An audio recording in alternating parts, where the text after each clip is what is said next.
Welcome to Souljourns, and to a special video tribute to author, teacher, and friend to thousands around the world, Phyllis Krystal.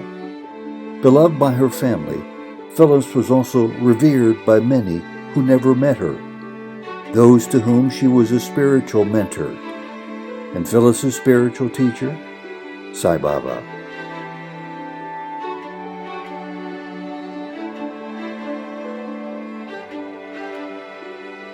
Not long before she died, Phyllis wanted to talk about her life, her love of Sai Baba, and about her important healing work with others. Her thoughts were recorded 102 years after these first photos of her were taken.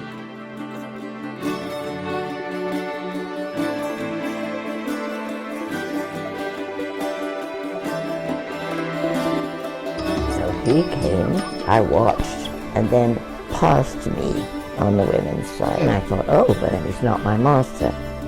As soon as I thought that, he whirled around, looked straight through me. I knew he knew everything about me, and said such a strange thing.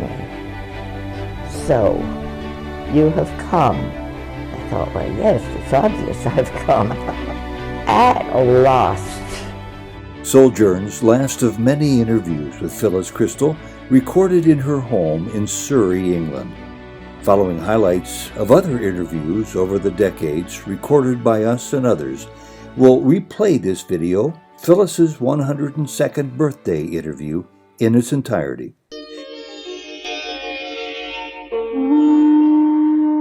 We begin with this interview with Phyllis from 2008. Only once has he ever appeared in flesh, and that was when my husband died. Phyllis Krystal talks about her many years with Sai Baba. It was as if he was really there, right by my bed, leaning over and whispering in my ear, "But have you forgotten that Swami married you to your inner husband?" He always tells us not to advertise him, not to proselytize, but he's perfectly capable of advertising himself.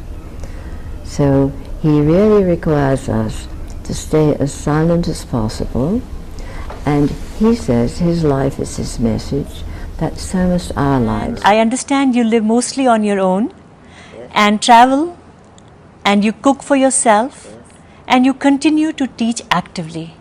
How do you do it all? Only when I tune into Baba's energy. That's the only way. That's the only way for any of us. Now, in those days, I was painfully shy, but I was so anxious to know what we should do now that I plucked up my courage and asked Baba. I said, I have a question. What do we do now? We've come to see you, it's been wonderful, but do we come again? You know, what would you suggest? And I'll never forget what he said, because it's so relevant. Now, he always used to point his finger at me, like an old school teacher, you know, getting my attention. And he said, Mrs. Krystal, first thing, you must remember, you do not have to come back to see this little body. And he pointed to himself. And he let that sink in. And then he said, find my counterpart in your own heart. And that was all the way back in January of 1973. He's been saying that in my hearing ever since. That is his true message. And that, I think, is why he had to remove his form from the world, because everybody was attached to the form, and it was very, very attractive, and we all were attached to the form.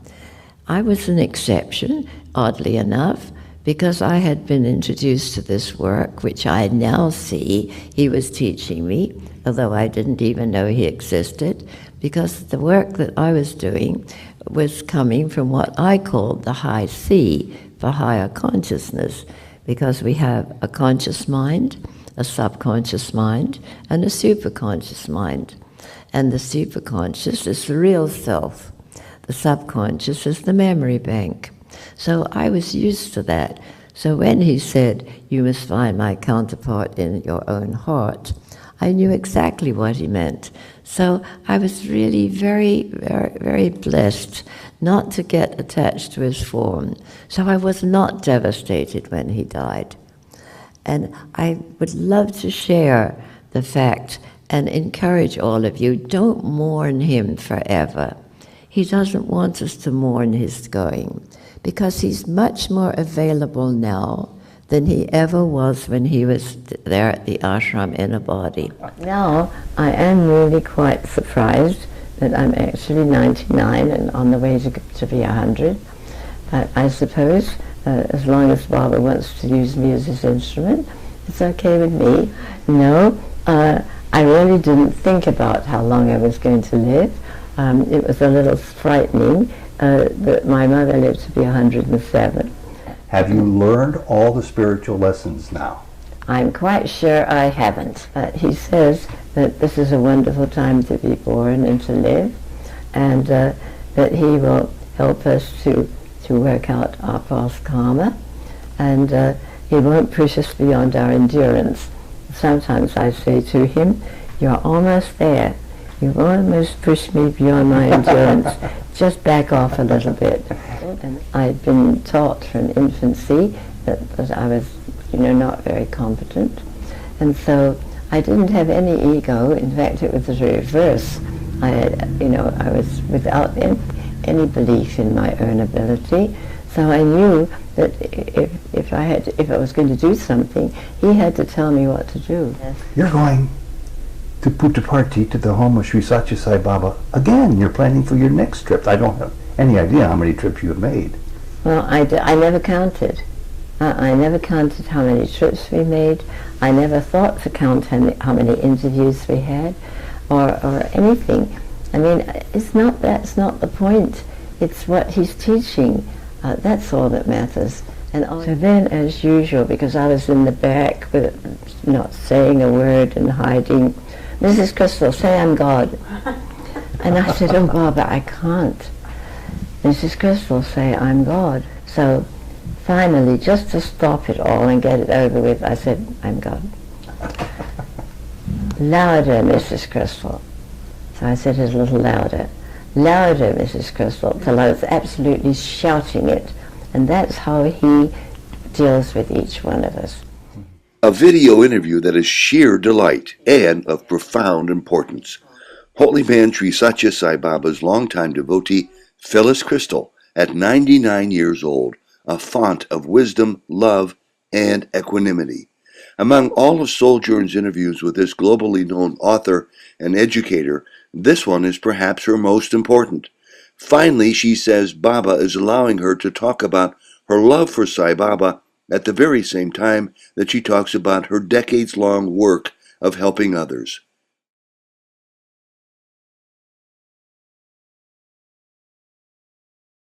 But this is what he wanted to teach us, that that's our reality, and that's the part that doesn't die when our bodies die. But we are so identified with our bodies that we think that we're eliminated when we die. And that's why I don't have any fear of death. And I love to share it with people, because it's so sad. So many people are terrified of death. Because we do forget who we really are. And as you know, he's now urging us to ask ourselves all the time, who am I? In other words, I'm not just a woman, I'm not just a mother, I'm not just a daughter, I'm not just a housewife or whatever it was, because we do seem to identify with our personalities and with our bodies and with our brains and with all the things that we think we can do well. And that is a problem, because that is what makes us forget who we really are. And Baba has come to teach us that. And sometimes I wonder if he ever gets impatient, because we're so slow to learn. I forget all the time, and I'm sure all of you do. It's very hard because we've been trained, we've been programmed very differently. And we've been mostly programmed to be very proud of our prowess with our brains, our intellects, what grades you got at school, or what are you doing in the world, seems to be so important. And of course it is important, but only in the outer life, not on the inner levels of our lives.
on the 102nd birthday of Phyllis Krystal and her story of her life with Sai Baba.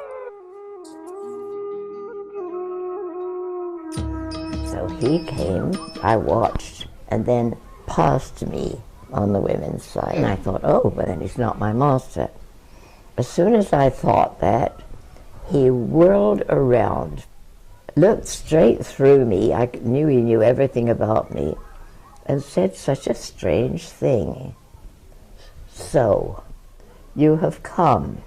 I thought, well, yes, it's obvious I've come. At last. And I remember one interview where he danced into the room.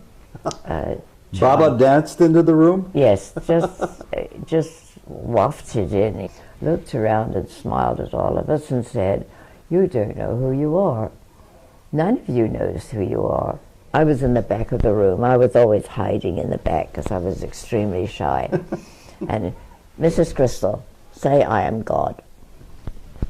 I shrank.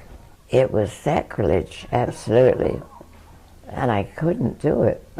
Mrs. Krystal, say I am love, God. I said, Baba, I can't. Mrs. Krystal, say I'm God.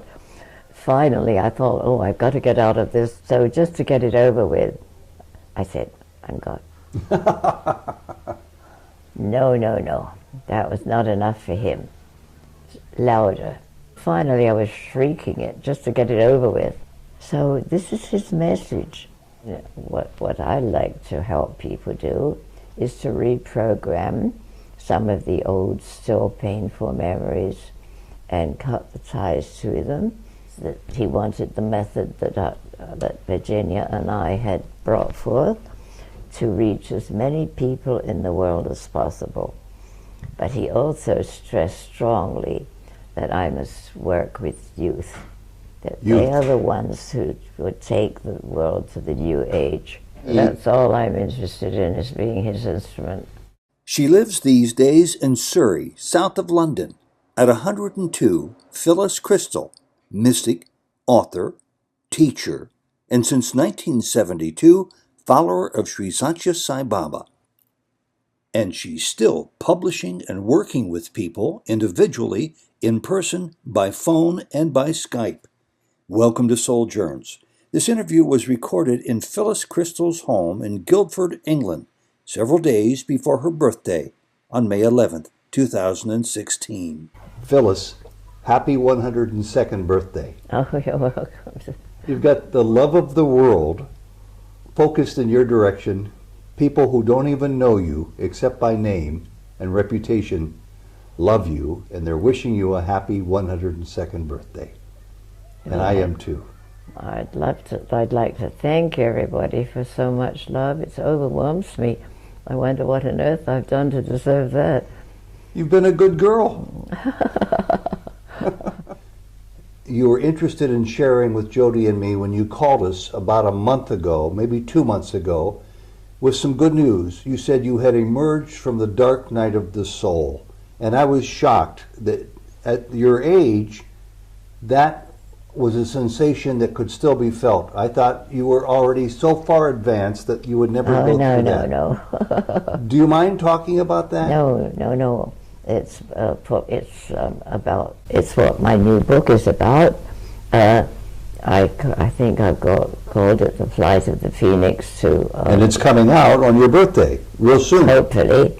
And it's the story of the phoenix, but it's also the story of the butterfly, which starts as an egg and then a caterpillar, and then the caterpillar moves into the chrysalis. And I think that the chrysalis stage of the caterpillar is similar to what the old saints used to call the dark night of the soul, or the cloud of unknowing. Yes, Thomas Merton referred to it that way. Because in our lives, especially in mine, it's been non-stop working, like eating, yes, active. And then there comes a time when you have to withdraw and go into what I call the chrysalis stage. And I think that's what's what I've been going through, and it is dark because it's enclosed. You're very much inside of your own self, and you see I'm here with nothing to do, and so I've got a lot of time to concentrate on it. And it's not easy, not one bit. I don't recommend it, but we all have to go through whatever we have to go through. We have no clue. What helped you to come through it? I'm still going through it. Are you? Just keeping in touch with my Swami within, because he was very, very stern with me. That I also, my real self, my high C, was similar to Swami. That we've all got that aspect. If you want to call it your soul or your spirit, doesn't matter what you call it. We always called it high C for higher consciousness. And so I think that's the goal for all of us eventually. Maybe not in this lifetime, but it's certainly come to me in this lifetime. And it's coming to others. I regret that I can't say it's come to me yet, but because we do this work of interviewing so many people really around the world, Jody and I have discovered that we occasionally, rarely, but occasionally, find people who have had this revelation in their lives. You might call it an awakening. Oh, yes. You might call it realization, where they come into contact and awareness of their true self, their true high C. Yes. We're not limited to just our conscious self and our everyday routine. There is another aspect which a lot of people are not aware of at all. I personally find it's not necessarily religion. See, I'm not quite sure I have a loss for words. We're not talking about religion or spirituality per se, but your true self has to be identified somehow. How would you best identify it? Well, it's not tangible, yourself, but it's who you really are, and presumably, if you believe in karma and past lives, it's the part of you, the real part, that incarnates in this life, and then when it dies out of that life, it will come back at a later time in another one. And some people are able to recall their past lives. I've been given the gift of being shown some of my own, and they made elegant sense of what I've been undergoing in this life. Really? And I don't think it's necessary just to believe that you are now working out things that you didn't have a chance to do before. And it's, in a way, it's a gift, and in a way, I would say it's the opposite. Well, it can be very painful. Well, I'm sure it is for a spell until you come through it more clearly. And one of the questions that I have is, not everybody can come rapping on your door here in Surrey. Not everybody can email you or telephone you. So for those of us who are living busy lives and have little access to somebody of your understanding, what would you advise people to do for themselves to help them further their path towards self-discovery, true self-discovery? In the first place, I think it's very important to try to live Baba's teachings, especially unconditional love and selfless service. Those are the two main ones that he left as a heritage for us after he moved on from this active life in the world.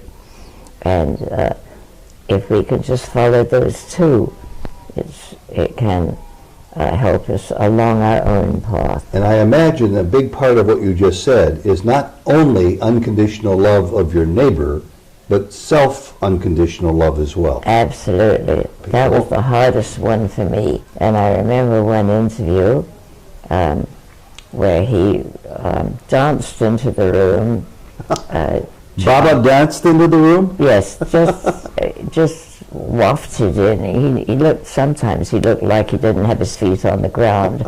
He just wafted in, looked around and smiled at all of us and said, "You don't know who you are. None of you knows who you are." And we all looked at one another, and we thought, well, we thought we did. We thought we knew who the other person was too. Some of them were familiar to us. And then he turned and looked around the room, and he caught sight of me, and I thought, oh my God, what's coming this time? So then he turned around and he said, I was in the back of the room. I was always hiding in the back because I was extremely shy. And Mrs. Krystal, say I am God. I shrank. I'd been brought up here in England, in the Church of England, and also by a very strict mother. And to say those It's blasphemy. words, It's heresy to say that as a strict Christian. it was sacrilege, absolutely. And I couldn't do it. Even though he was commanding you to say it. Mrs. Krystal, say I am love, God. I said, Baba, I can't. Mrs. Krystal, say I'm God. Finally, I thought, oh, I've got to get out of this somehow or other. I can't go on afternoon, or, you know, or for hours at a time, just objecting or refusing. So just to get it over with, I said, I'm God. No, no, no. That was not enough for him. Louder. So I was saying it louder. And finally I was shrieking it just to get it over with. So this is his message. I didn't know he was so forceful teaching people that. I didn't know he was so forceful. Oh my God, yes. He could be really forceful. Very forceful. So you saw many dimensions of Sai Baba.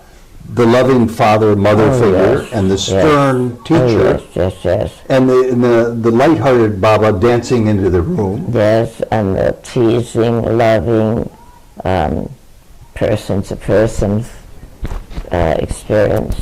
See, many of us have missed that with Baba. It was utterly, utterly unexpected. I never would have dreamed it because I didn't have a very high opinion of my value or myself. And I thought, well, it took a long time. Yeah, yeah. And then, but he would not let me go. So after you shouted it, Persevered and persevered. after you said it, after you whispered it and then shouted it and complied with his request, did that start to make sense for you? Because I think many of us still have that difficulty today. How dare you suggest that you are God? Do you know what you're saying? Well, of course, you have to add his other teaching. You are not the physical body. The physical body is like a temple. And he came in another time in an interview.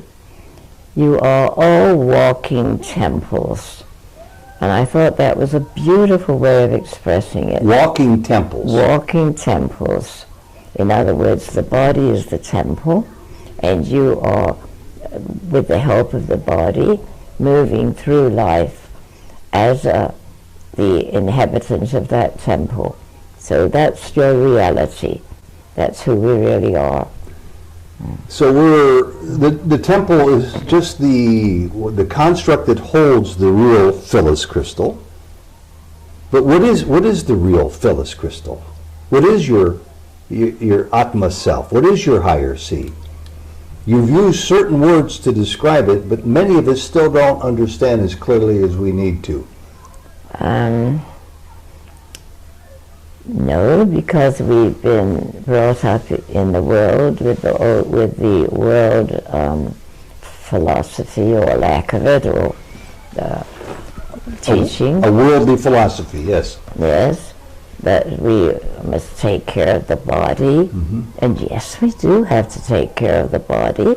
And the mind, and the heart. And the mind. Just you take care of your house, you live in your house, you keep it clean, and you keep it in good state. And so we do have to be very careful and and practice, of course, try to practice what Baba teaches. But he's not the only teacher that's taught this, because I had followed a lot of the old teachers in my life, but he was by far the most, I would say, he was the firmest, the strictest teacher ever. But he could be, of course, extremely loving. He insisted it had to be unconditional love. So anyway, here he was coming out from the gates that led to his house, and I watched, and he would hardly have his feet on the ground. It's almost like he was floating from the one side of the men's side to the ladies' side, to the men's side to the ladies' side. And I thought to myself, well, I know that the master has to recognize the chela, not the other way around. Mm-hmm. So I would not make myself conspicuous. So he came, I watched, and I was fascinated because he hardly had his feet on the ground.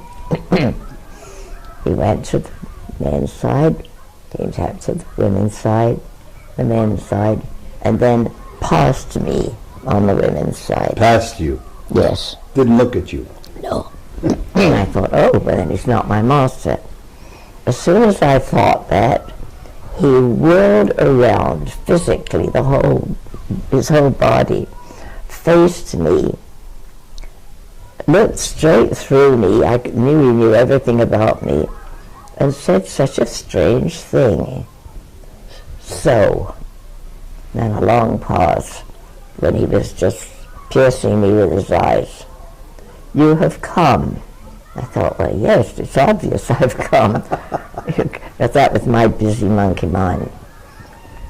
And then after that long pause, at last, as much as to say, what took you so long? You know, that was what the underlying question was.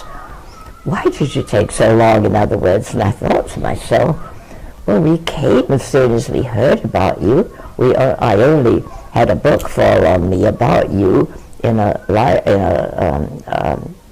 bookstore one time. And that's how you initially found out about Sai And Baba. that's how I knew that you were here in the world, and I thought I knew all of the ancient masters and had followed their teachings, never seen you before.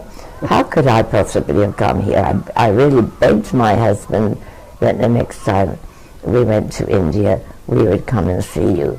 But this was all going like this in my mind.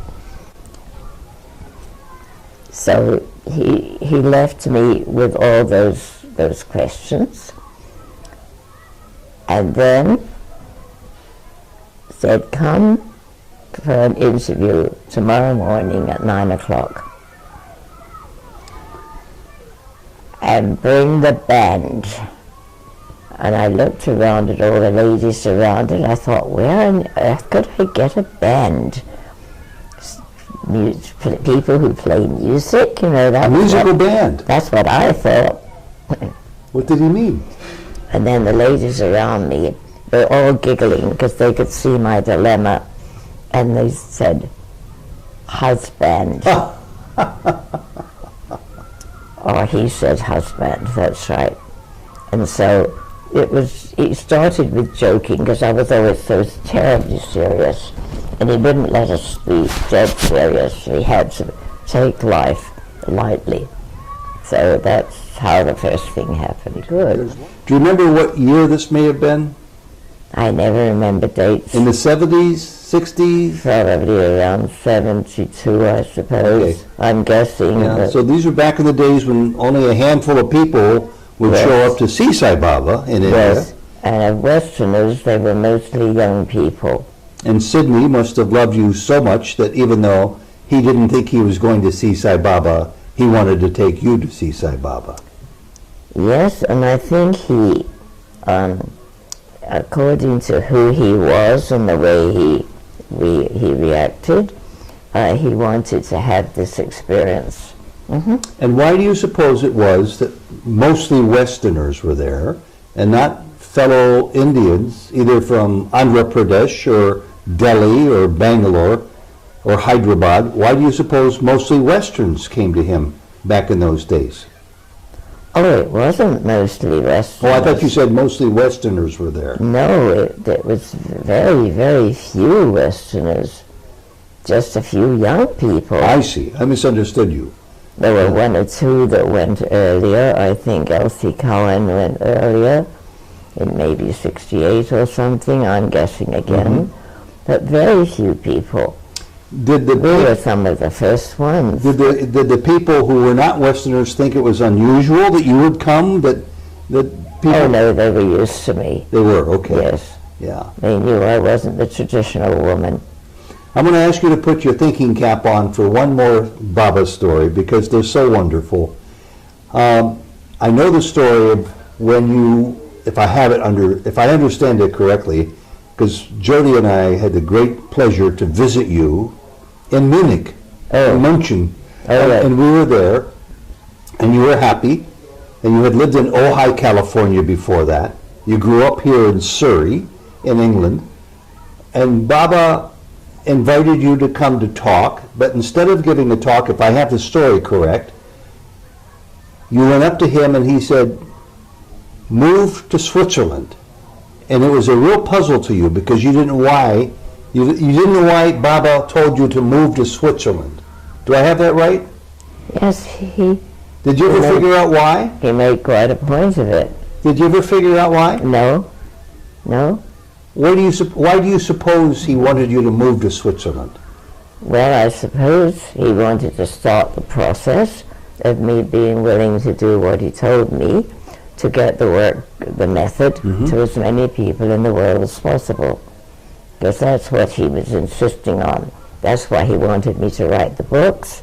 And so you did. You would go around the world. Every book. You came to our home, and we had satsangs outside with 100 people hearing about your work in Cleveland, Ohio, because that's what you were wanting to do. I remember picking you up at the airport. Oh, yes? And I expected Phyllis Krystal and her entourage to come off the airplane. But there was no entourage. No. It was just Phyllis Krystal. And I was so impressed with your dedication to follow through on this work that Baba had charged you with. Share this work with young people. Share it with other people. Well, it's been an honor, and it has given me great satisfaction that I could give something to the world, because when you look around at the world, it's seemingly so negative in this Kali Yuga, and to be able to offset it or balance it a little bit was a big privilege. So you're 102 in a few days. You have a brand new book. Tell us a little bit more about this book and tell us about the next book you're going to write. Oh, I hope this is the last one. I don't think I can go on any longer. I hope not. So what about this book? This one is being called The Flight of the Phoenix to Liberation. And also an undertitle, The Journey of the Butterfly. Wonderful. Because the butterfly starts as the egg and hatches into the caterpillar. The caterpillar withdraws into the chrysalis, and then out of the chrysalis comes the butterfly. The very stages you yourself have been through. And this is a journey we are all on, whether we know it or not. And it's apparent what's been happening in my life, because I feel that moving here and then having the accident so that I'm really a prisoner has forced me to withdraw from life and go into the chrysalis stage where the transformation that will take place between the very, very active, very, very well active, like I had lived as the caterpillar, withdraw into the chrysalis, where I'm alone a lot and having to go inside. And it's not that everybody has to do it the way I've been shown to do it, but we all are on this path, and we might just as well understand it, because we will definitely at some point have to go through what some of the saints called the dark night of the soul, or the cloud of unknowing, or there's another one, Bunyan, I think, is what does he call it? I've forgotten. But those two descriptive titles say it all. They do. The cloud of unknowing, the dark side of the soul. Hence, that was Evelyn Underhill. Hence, that was the purpose of your phone call to us that resulted in this opportunity to sit down and talk to you on Souljourns about Phyllis Krystal's own dark night of the soul experience. And you know, of course, when somebody like me hears that, there's two feelings that come to me. And the first one's depression. It's very depressing to think that all of us must endure this transformation.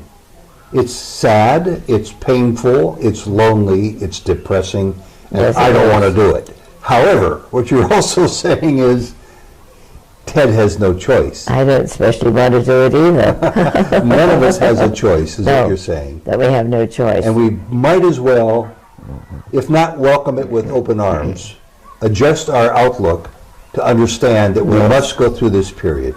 And then look at the periods when we're depressed, or we've lost somebody, or we're sad, as necessary in our journey. And it's not easy. I don't want to pretend. I don't want to paint it as a beautiful picture. It's not easy, but it's essential. Well, maybe that's why this hasn't always been my feeling, but it's been my feeling recently that the older I get, the more I follow Baba and his teachings, the more I wish to look inward to discover the high C in myself, just as a generalization. The more difficult life seems to become for me, both in frequency and in intensity, and I always expected it would be the opposite. Nobody ever told me that. No, nobody ever told me either. Why would anybody sign up for this? Except you can read the writings of some of the older masters and teachers, and but I never really thought about following any of them. It just, I was able to liken it with other people suggesting what was going on to me. I didn't want to hear it, but it's happening, and it has to happen to all of us eventually. Well, Phyllis, I think maybe the best way I can think of to end this wonderful birthday discussion with you is to thank you for being, you talked about the older teachers, the older teachings.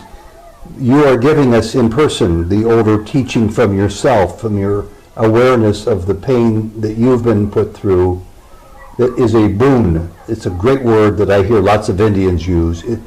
The greatest boon I can think of is what you've just given us. The awareness to expect, to embrace, and to follow through to its logical conclusion, this transformation that you speak of so passionately. When did that first become real for you, that that's your gift? Well, actually, I suppose long before I knew about Swami, because when I was working with my friend Virginia, we were having lunch one day, and we were talking about our lives. We both had husbands. She had a daughter and a son. I had two daughters. And we were perfectly okay with that, but we felt there was something missing. And so we'd had dreams where things, well, I suppose particularly when there was a question or a problem in our life, we found that even though we wouldn't be able to figure it out on the conscious level, we might have a dream to show us an answer. So we figured there must be something besides our conscious mind that knew everything, and so we were very interested in trying to get in touch with whatever this is, and we called it the high C for high consciousness. That's the origin of the high C. That was the origin. Mm-hmm. But where did that initial awareness come from? Most of us go through the majority of years of our lives and never come to that understanding. I know many, many people have asked me that question, and I really don't know, except I think I knew, even as a small child, that there was more to me than this little girl running around in a body. Often people will... Because my grandfather on my mother's side, before he died, which I didn't know was going to happen, I was taken to see him and lifted up onto his bed, because he was bedridden. He'd broken his leg, and that meant death. Mm-hmm. In those days. There was nothing you could do about it. Just breaking your leg meant death? Oh yes, there was nothing that they could do, not way back then. This was in the late 50s.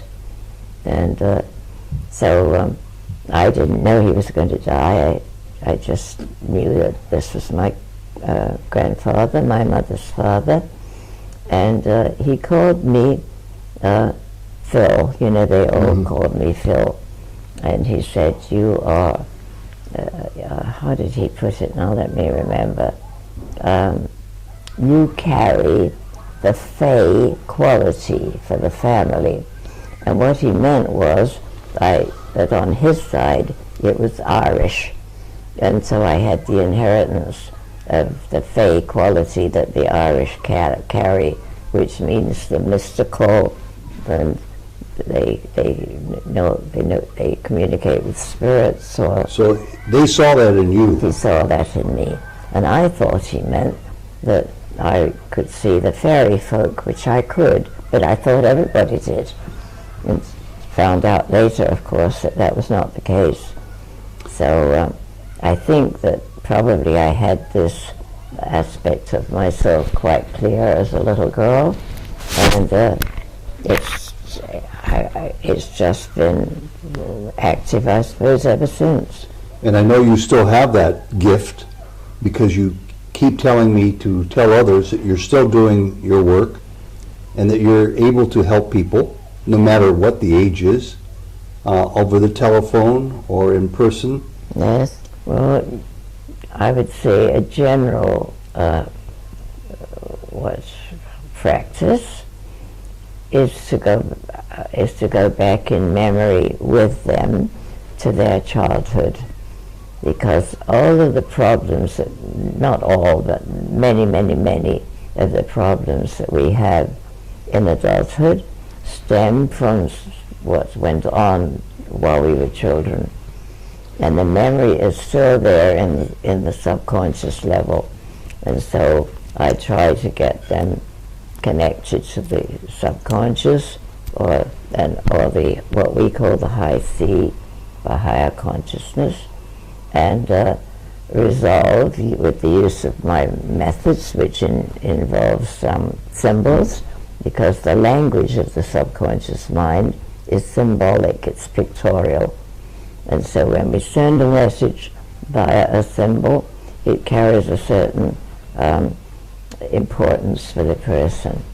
So you're telling me, I'm 70 years old, I could go back 65, 67 years to the experiences I had as a small child and derive meaningful understanding? Oh, yes. But I can't imagine that I retain these memories from so many decades ago. You don't retain them, all of them, clearly with your conscious mind, because the conscious mind is scattered, and it's busy all the time with just living, breathing, eating, moving, working, whatever. But you can make contact with it, and what I like to help people do is to reprogram some of the old, still painful memories, and cut the ties to them.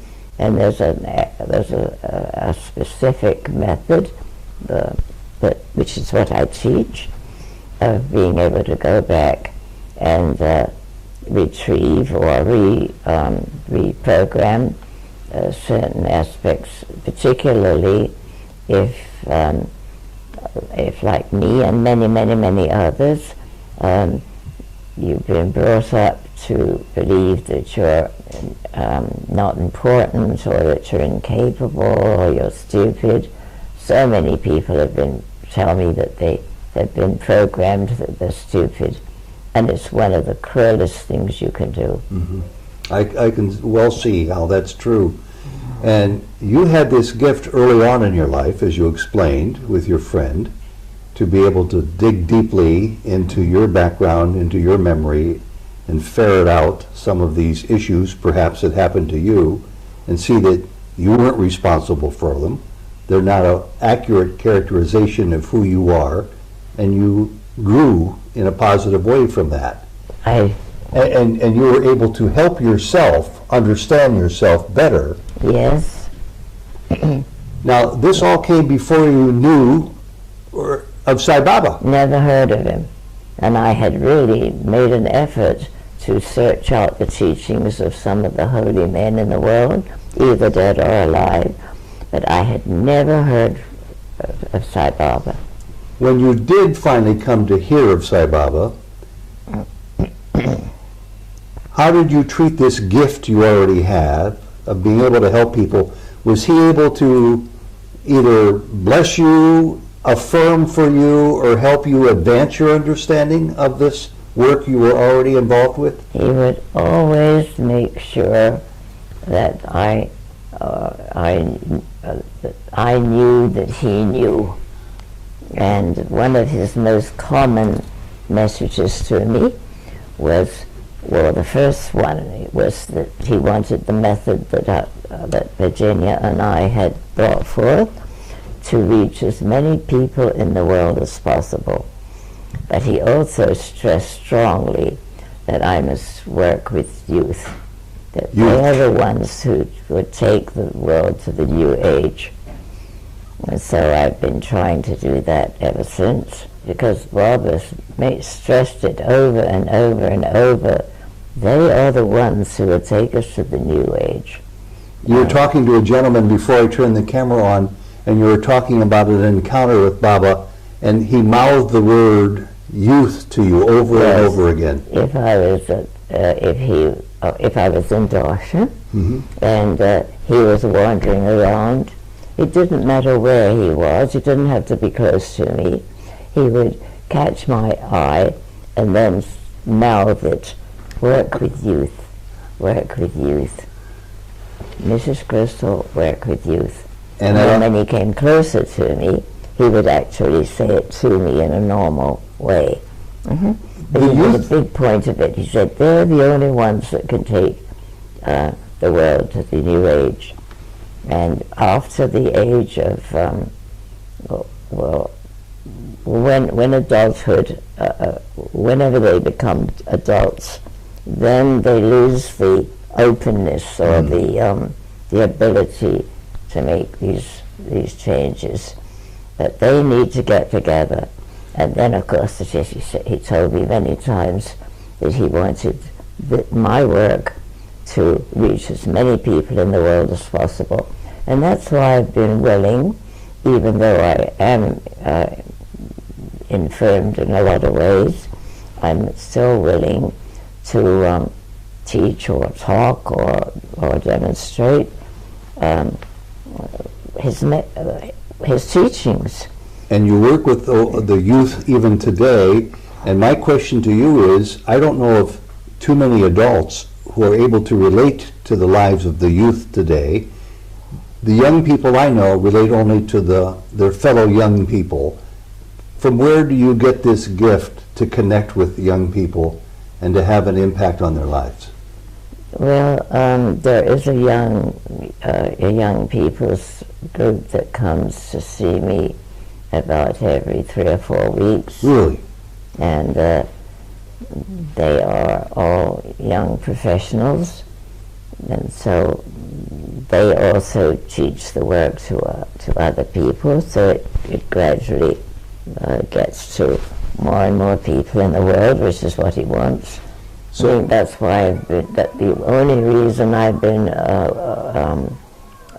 willing to give all the teachings, the seminars, the teaching courses.